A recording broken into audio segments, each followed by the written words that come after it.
Today on Commander Replay, we check out Athreos Shroud. Can we use Athreos to take control of all the best creatures in play? Find out next on Commander Replay. I want to thank my awesome Patreon supporters. You guys are awesome. If you want to help support the channel and vote on which decks I play next, feel free to check out my Patreon at the link below. And be sure to use the TCG affiliate player link, as it helps support the channel and it doesn't cost you anything. Welcome back, everyone. Playing some Athreos Shroud today. Take a look at this opening hand. We've got 3 lands, a Dark Ritual, a Thaumatic Compass, a little bit of removal, Eldrazi Displacer. That seems like a keeper to me. Only thing we're missing is a little bit of card draw. But I do like the fact that we have the Thaumatic Compass, so we can make sure we hit those next few land drops. We should be good up to about 7 lands or so until it flips over, so I do like that a lot. So, Athreos Shroud, the direction I decided to go with this deck today, pretty straightforward, just ETB stuff, just a lot of ETB effects, mixed with a lot of control. There's going to be a pretty good amount of removal in this deck. Wouldn't call it a complete control deck yet, at least in the way like that I would think of like Esper Control, where there's, 40 removal spells and like very few win conditions. I tried to keep it a little bit more proactive than that, but there should still be a lot of answers to stuff. Multiple Fleshbag Marauder type effects, a lot of board wipes, a little bit of spot removal. We got Ravenous Chupacabras, Angels of Despair, the other one out of Athreos that exiles them, all the good stuff. So feeling pretty good about our removal situation. And I have to imagine that this deck would be like fairly miserable to play against. So, yeah, take that for what it's worth. Opponent does lay down an Elvish Mystic on their first turn. Looks like we're going last in the turn order. Never amazing. We draw a Puppeteer Click. Do we need a Puppeteer Click just yet? Gonna hold off on the Urborg just because Urborg slows the game down. Do we Dark Ritual anything? I don't think so. So we'll just go Godless Shrine tapped. And we'll pass like that. Taking a look at Athreos' abilities, we got 4 black-white for a 4/7, indestructible, is not a creature if your devotion to black and white is less than 7. At the beginning of your end step, put a coin counter on another target creature, so can't target itself. Whenever a creature with a coin counter on it dies or is put into exile, return that card to the battlefield under your control. That is an interesting ability. The first time I read it, it didn't seem to do that much for me, and then as I thought about it more, I'm just like, alright, so you play Athreos, and from that point on, you probably control the best creature in play just for the rest of the game. Now, as I understand it, if the creature dies or is put into exile with the coin counter on it, when it comes back, it won't have the coin counter on it, so effectively it takes 2 bits of removal to get rid of anything that gets protected with Athreos, which is a lot. That's a lot to ask. Not saying it can't and won't happen, but it's going to be much more rare than opponents having a single piece of removal that doesn't get the job done, and you just take control of whatever the best creature in play is. So, yeah, I think Athreos, it's really interesting. This is my first time out with the deck, and my assumption is this. My assumption is you get Athreos into play, and from that point on, you essentially just control the best creature. So if people start laying down Grave Titans and Sun Titans, or whatever the case is, you blow it up, you take control of it, and life should be pretty good after that point. So I think it's going to be a very slow, kind of attrition-based thing in the way that many black-white decks are. But, as you get up around turn 8, turn 9, turn 10... I think Athreos is just going to be really difficult to deal with. I think the fact that you can no longer remove the best creatures in play is just a super annoying thing to deal with. So, yeah, that's my take on what I think this deck is going to do. We'll see. First game out with it. Opponent did lay down a Sylvan Library on their turn, and that brings it back to our turn. We draw Mistveil Plains. I want to get the Thaumatic Compass in right here, so we'll go Marsh Flats, crack the Marsh Flats. Let's get the Scrubland. Cast the Thaumatic Compass. Hopefully the Compass doesn't pick up any hate. I am planning to lean on that somewhat heavily for our next few land drops. Or, well, we have 2 lands, but, for the 6th, 7th, 8th land drops, that sort of stuff. I think you can get 8 if you activate it right before it flips over. I think that's how it works. Ooh, another Sylvan Library for our opponents. Yep. Ooh, a Rith's Grove. Rith's Grove, not the best. Those lair lands, good for color fixing, not good for getting ahead on mana. Oh. Well, opponent's playing Rith the Awakener, so I guess that's why you play a Rith's Grove. Rith the Awakener, a card that I've been meaning to get to for some time and just have not. So I'd love to get some Rith going. Opponent did say they were going to bring something super old that we haven't seen on the channel yet. And yeah, I think Rith the Awakener fits that bill. I believe it was a powerhouse in Standard at the time. Maybe I'm mistaken. It was a very long time ago. Wasn't really following the Standard scene at that point, so I just kind of heard the stories later on. But I heard it can do some stuff. Spitting out a bunch of tokens seems like it's going to be pretty good. Opponent did lay down a Thornscape Familiar. That's going to make their red and white spells cheaper to cast. That's also pretty good. So opponent getting a lot done with a little bit. Soul Warden, Birds of Paradise, Thornscape Familiar, and a Sylvan Library. All going to be much faster and more efficient than what we have going on. We've got some bombs in this deck. We've got a good number of 5-drops, 6-drops, and 7-drops, so we're really trying to get to the late game. Wouldn't mind seeing a board wipe at some point. Don't know that this deck is like super heavy on traditional board wipes. It could probably add 1 or 2, but the fact that there's a lot of like Fleshbag Marauder type stuff in the deck means that shouldn't always be in like dire need of a board wipe, but we'll see what happens. Our second opponent does cast a Viscera Seer, and that is Vermilion Nintendo piloting Korvold, Fakehurst King. Ooh. That is not a deck that I want Nate to be playing. Any commander that has draw a card on it from the command zone is definitely going to be his speed, but has potential to just be busted in half. So that's all kind of scary. Played Korvold yesterday. Actually went up in the video that went up this morning. This video will probably go out tomorrow, which will be today for you. But there's a Korvold in that video, and as I mentioned there, Korvold just has a few too many abilities on it. Like, it needs to lose something. Probably the draw a card part. The draw a card part is probably what really kind of puts it over the top. But, yeah, Korvold can beat you a lot of different ways. It can beat you by combo. It can beat you just by being huge and flying. So, all stuff that we'll need to watch out for.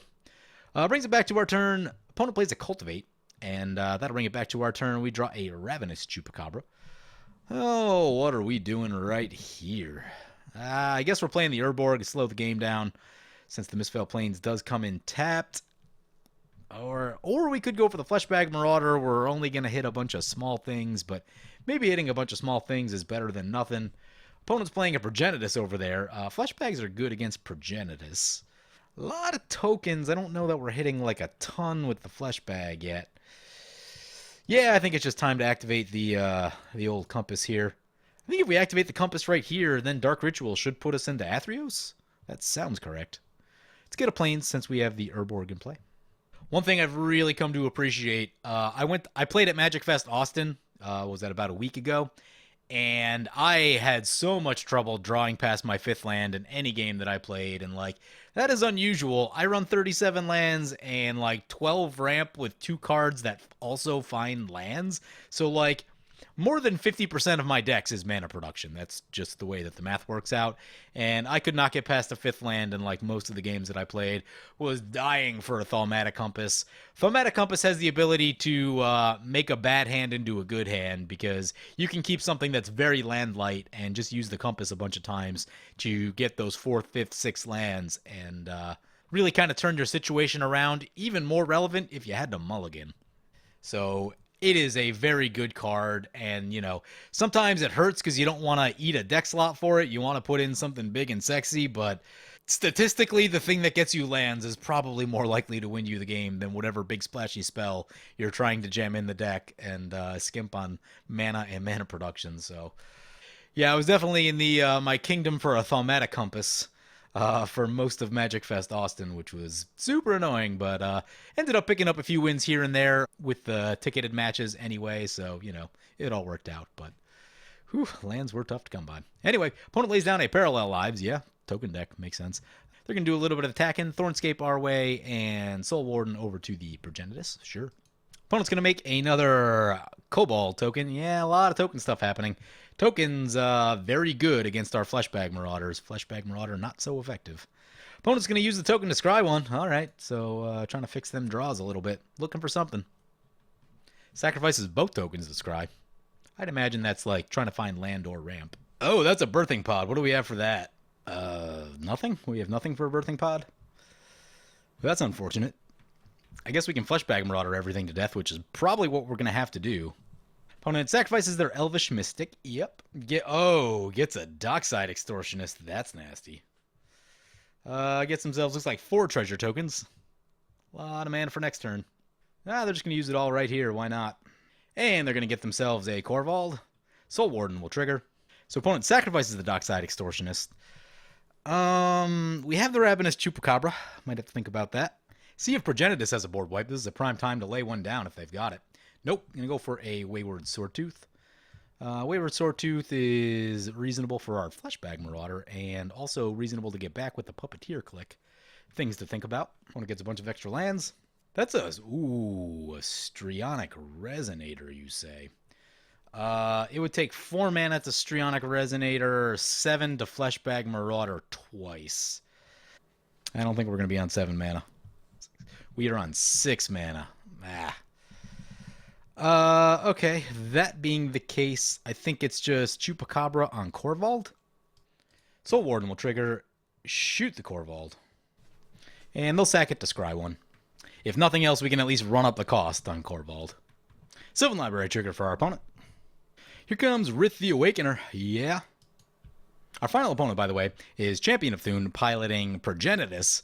Progenitus is always scary because it's super hard to interact with. I mean, really about the only thing is just mass board wipes.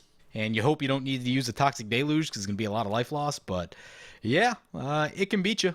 Amongst the fact that it can do like many other things and probably plays tons and tons of lands, which is just a difficult thing to interact with in and of itself. So like lands plus anything big is just hard to stop unless you're playing a lot of counterspells, and I typically don't. There's a Felwar Stone for the Korvold, yeah, and a Fauna Shaman. That's a good one worth shooting.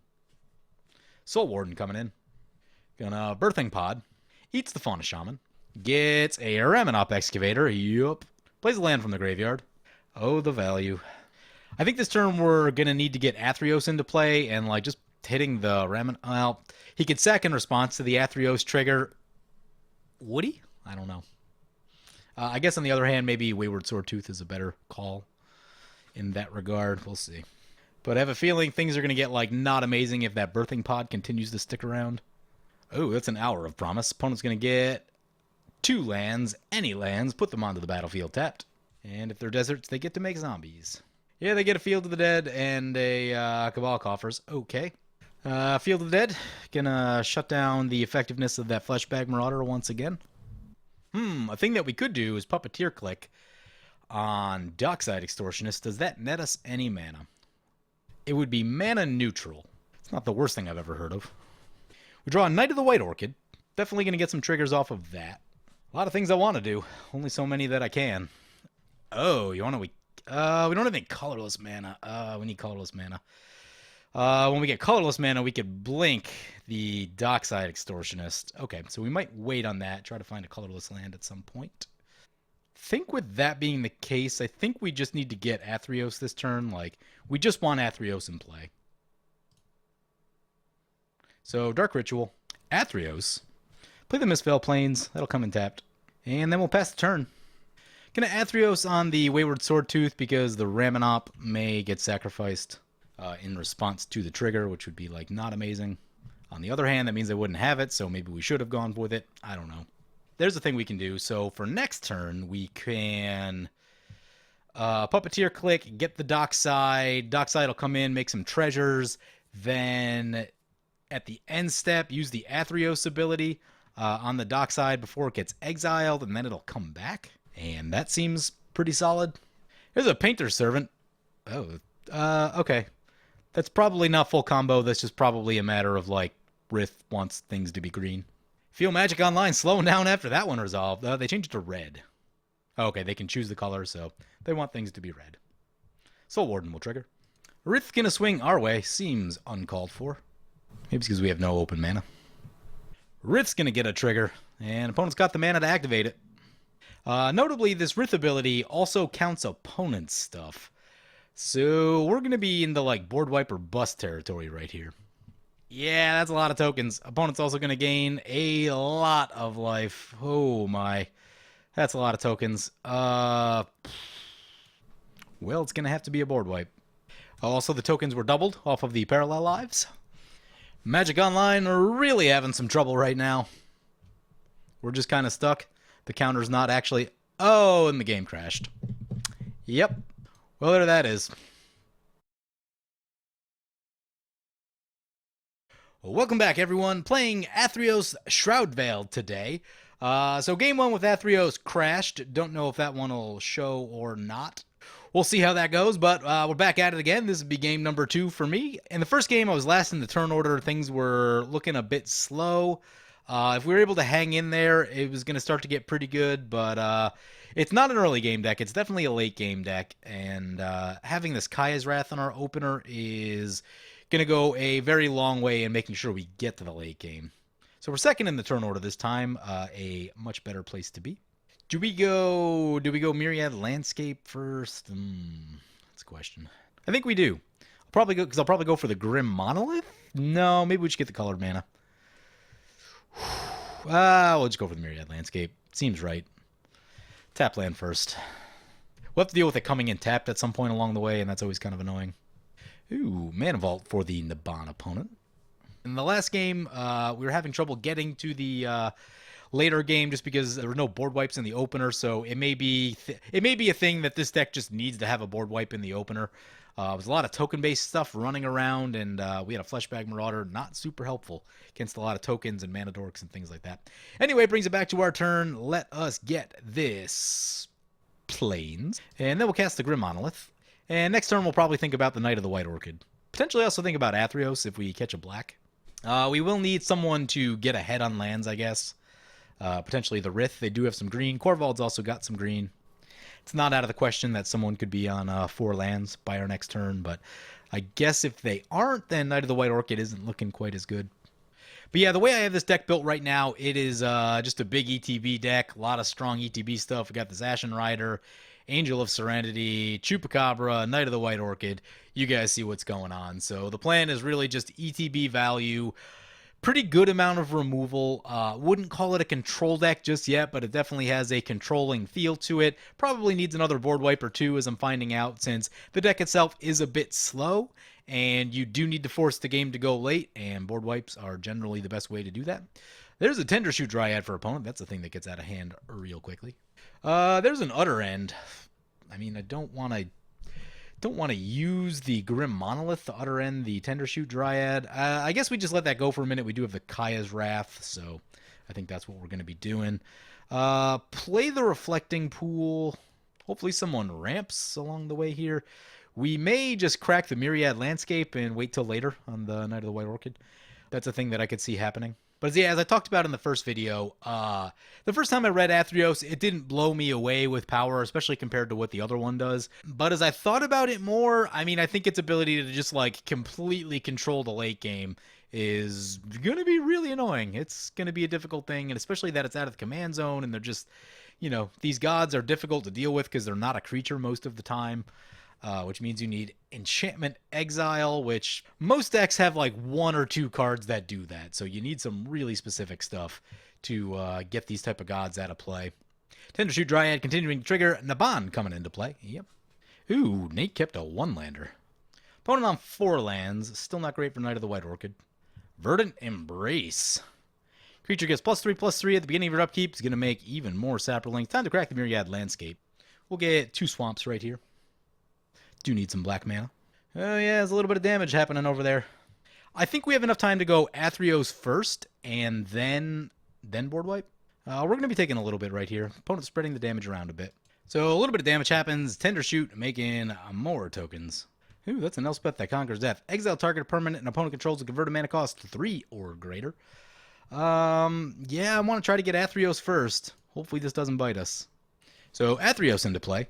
Go to the end step, put the counter on Tendershoot. Something like an overrun would be a problem. But other players have incentive also to deal with this board state, so we'll see what happens. The blue player will probably be more bounce-based than anything. Korvold stuck at 1 land, so like it would have to be probably like specifically Blasphemous Act. More Tendershoot tokens. Yeah, it's getting pretty out of hand. It is our opponent's turn 4. There's a 2nd land for them, so finally something. And there's a 3 visits, so getting themselves caught up a little bit in the land department, but they're going to want this game to go pretty long based on losing a few turns right there.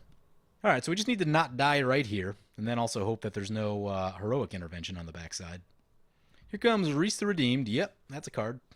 Beastmaster Ascension's a real problem. Hopefully the blue player counters that. They do not. All right, so we all die. Hope for an Aetherize off of the... So, Beastmaster Ascension triggers a bunch of times. Opponent's gonna Venser Shaper Savant. Hopefully it's on the Beastmaster Ascension. Gonna get double Venser triggers. Whew, one on the Beastmasters. We are gonna survive. Alright. Almost punished by our greed right there of going Commander first. Wow. Tendershoot Dryad is a ridiculous card.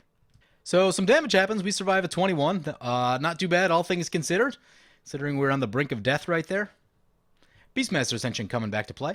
And opponent tapped out. It's not going to be a heroic intervention, so that's good news. There's an Ashnod's Altar. It is Kaya's Guile time. And Athreos will do its thing. We get the Tendershoot Dryad back, so now we have it, and we put a coin on it, so, like, where does it go? I mean, I guess opponent can bounce it, but yeah. So that's what I'm talking about with Athreos. Once a good creature comes down, you fire some removal, it's probably yours, and you just control it from that point on. So, pretty ridiculous. Next turn, probably going to look at the Knight of the White Orchid, try to get back on the land game. We do have an Elspeth who conquers death, and we've also got an Ashnod's Altar, both of which are kind of exciting. Opponents can activate the Makokoro. There's a land for us. Lands are good. So, our Tendershoot Dryad continuing to trigger. What a busted card. We've got this Ashnod's Altar. That is a way to make a lot of mana. Those are things.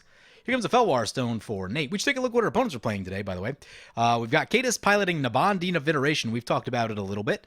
They're going to be doing wizardy things. There's some combos in there. Narumiha something. I don't remember what it is, but it goes infinite and does things. I think Venser is part of it. I think they bounce all your stuff is what happens. Seen it once or twice. It's been a while. I know that there is a combo in there, so we'll want to be careful of that. If we see the mana doubler or we see a lot of wizards piling up, then we know it's time to start firing some removal that direction. Next up, we've got Nate piloting Korvold, Fakehurst King. He was off to a bit of a slow start this game, but kind of getting back in it now. Got some land drops. Animate Deads on his Tendershoot Dryad, and now has some tokens of his own. So getting caught up, and once Korvold comes in, Korvold will get huge and draw a bunch of cards, so that's all a thing. Here comes a Garruk Primal Hunter for opponent. They will need a board wipe for us to not attack that. There's some Impact Tremors. And they're going to make a Beast token. Yeah, Impact Tremor seems good in that deck. I buy it. That'll bring it back to our turn. Tendershoot Dryad continuing to trigger. We now have the City's Blessing, and our creatures are pumped up. We draw into another land. Let's play this Command Tower. Oh, crap. I think I meant to hold the Command Tower. I did, in fact, mean to hold that Command Tower. That's okay, though. We'll just keep waiting on the Knight of the White Orchid until one of these green players fires off the ramp. Go to combat. 3 tokens into the Garruk. So Garruk goes down. Next step is going to be, I think, this Ashnod's Altar. We'll sacrifice a token. And then let's play this Elspeth Conquers Death. We need to sacrifice 2 tokens. I believe we need to sacrifice 2 tokens. Maybe we just Ravenous Chupacabra. Let's just Ravenous Chupacabra. We just got a good look at what Tendershoot Dryad does. Nate's got a Tendershoot Dryad. I don't think he needs a Tendershoot Dryad. So Ravenous Chupacabra on his Tendershoot Dryad. That'll get rid of the Animate Dead. And we'll pass the turn. Let's Athreos on our Ravenous Chupacabra. Seems good. And next turn we'll probably look at the Elspeth who conquers death. And I think that'll set up the Stage 2 ability at a really inconvenient time for our opponents, which is, a thing that I'm trying to do. In addition to probably get rid of the Beastmaster Ascension first, then maybe the Impact Tremors, but I don't know. They're both pretty good. We'll kind of feel it out as the turn rolls around. Do we not gain a bunch of life for all the... number of creatures you controlled on the Kaya's Wrath. Okay. Makes it a little bit less good. Thought it was Fumigate. Fumigate right there would have been good. A lot of tokens in play. I guess right now with the sack outlet also we can sacrifice this Chupacabra at any moment and shoot anything we don't like. So maybe I need to value sack outlets a little bit higher in this deck. I cut most of them. I think this is the only one. There's an Ether Adept. Let's see what it bounces. Probably one of our things. Gonna bounce the Beast token. Savage. Oh, maybe they think if we kill the Rith, we lose a Tendershoot Dryad, but all of our tokens still stick. The other thing we can do also now that we have a sack outlet is Ashen Rider. And that seems good. That will get rid of most things that matter, I think. Here comes an Ashnod's Altar for Nate. Oh, our final opponent, by the way, is Dark Matter piloting Rith the Awakener, which we had a pretty good look at Game 1. A lot of token shenanigans. Pretty cool looking Rith deck. I need to make sure we stay on the board wipes with it. Ooh, that's a dockside extortionist for opponent. Oh, that's 7 treasures. Yeah, we need to. Oh, he sacks it before we can do anything with it.